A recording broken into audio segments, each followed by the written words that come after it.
The Trump administration confirmed it's building what it calls a state-of-the-art Ebola facility in Kenya, not for Congolese patients, but for Americans. Secretary of State Marco Rubio says the government is committed to keeping the deadly virus out of the U.S. The number one priority of our foreign policy is to protect the American people. We cannot and will not allow any cases of Ebola to enter the United States. CBS News medical correspondent and the editor-at-large for public health at KFF Health News, Dr. Celine Gounder, is with us now, and you should all be aware she was an Ebola aid worker in West Africa during the epidemic there a decade ago. Dr. Gounder, good morning. Good morning.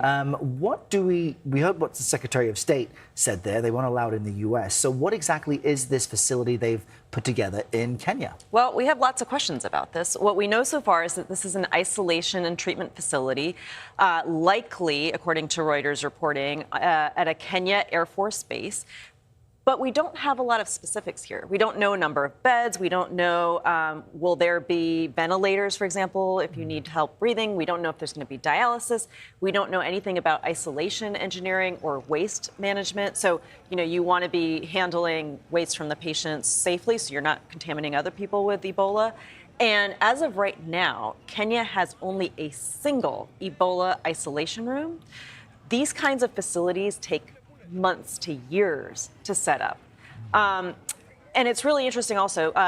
Overnight, I was looking through some old reporting from the last big outbreak in West Africa. Yeah. In 2014, Marco Rubio had an op-ed in CNN in which he said we need to target the problem at the source. In other words, surge aid workers and other resources to attack the problem at the source, and that this was essential to protecting the American people. A lot of us have questions as to what's really happening here. And I remember even earlier when there was a doctor who was sick from this outbreak, and he was an American doctor, was sent to Europe, not the U.S., and we were also discussing how unusual that is. If we have the capacity here in the U.S. with these types of facilities you've just laid out, why not bring Americans in? Why send them to Kenya, for example? Again, lots of questions here. So we have spent in the U.S. billions, with a B, of dollars to set up these kinds of facilities in the U.S. 4 in particular have experience treating Ebola patients. So Bellevue, University of Nebraska, Emory, the NIH have experience. And in terms of that patient who was medevac to Germany, the amount of time it took to debate where to send him was longer than it would have taken just to have him flown home here to the U.S., where we know we have the ability to treat him. And remind us where the outbreak itself stands now. Right. So in the DRC, it's moving very quickly. The numbers are ballooning.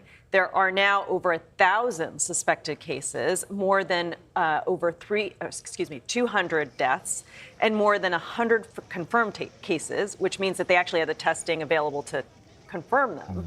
Now in the United States, we're going to have enhanced screening at 4 different U.S. airports, so trying to funnel passengers from these areas through those airports. That's JFK, Dulles, Atlanta, and Houston.